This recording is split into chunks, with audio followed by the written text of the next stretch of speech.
Dutch বিজ্ঞানীদের নতুন গবেষণার বরাত দিয়ে এএফপি জানায়, পূর্বে ধারণা করা সময়ের চেয়ে অনেক দ্রুত সময়ের মধ্যেই ধ্বংস হয়ে যেতে পারে এই সৃষ্টি জগৎ। তবে এতে আতঙ্কিত হওয়ার কিছুই নেই। এখনো আমাদের হাতে রয়েছে আরো 1078 বছর। এরপরও এটি একটি বড় ধরনের সংশোধন, কারণ আগে ধারণা করা হচ্ছিল যে 10,100 বছর স্থায়ী হতে পারে মহাবিশ্বের সময়কাল নিয়ে র্যাডবাউড বিশ্ববিদ্যালয়ের নতুন এই গবেষণাটি প্রকাশিত হয়েছে journal of cosmology and astroparticle physics নামের একটি জার্নালে। গবেষণার প্রধান লেখক হেইনো ফালকে বলেন, পূর্বে ধারণা করা সময়ের চেয়ে অনেক দ্রুতই আসবে মহাবিশ্বের চূড়ান্ত সমাপ্তি।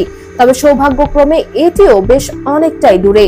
র্যাডবাউড বিশ্ববিদ্যালয়ের 3 বিজ্ঞানী সাদা বামন তারার মতন দীর্ঘজীবী মহাজাগতিক বস্তুগুলো কখন ধ্বংস হবে তা বের করার উদ্দেশ্যে গবেষণাটি শুরু করেছিলেন।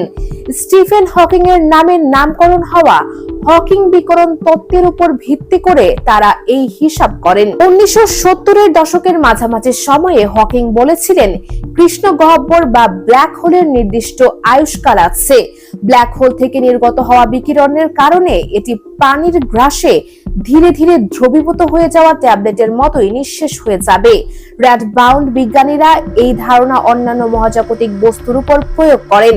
তারা দেখেন যে একটি বস্তুকে নিঃশেষ হয়ে যাওয়ার সময়টা নির্ভর করে তার ঘনত্বের উপর।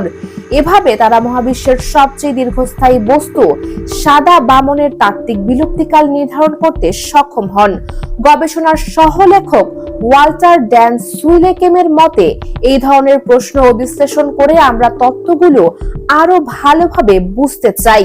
এভাবে একদিন হয়তো হকিং বিকিরণের রহস্য উন্মোচিত করতে পারবো। মহাবিশ্বের সমাপ্তি নিয়ে আমাদের চিন্তিত হওয়ার কিছুই নেই। পৃথিবীর বাইরে বসতি গড়তে না পারলে এর অনেক আগেই বিলুপ্তি হয়ে যাবে মানব জাতি। বিজ্ঞানীরা মনে করেন, আজ থেকে প্রায় 1 বিলিয়ন বছর পর সূর্য এতটাই উত্তপ্ত হয়ে উঠবে যে সমুদ্রের সব পানি বাষ্পীভূত হয়ে যাবে এবং গ্রহে আর কোনো প্রাণের অস্তিত্ব থাকবে না। 8 বিলিয়ন বছরের মধ্যে সূর্য প্রসারিত হয়ে পৃথিবীকে গ্রাস করে নেবে। US Bengal news desk.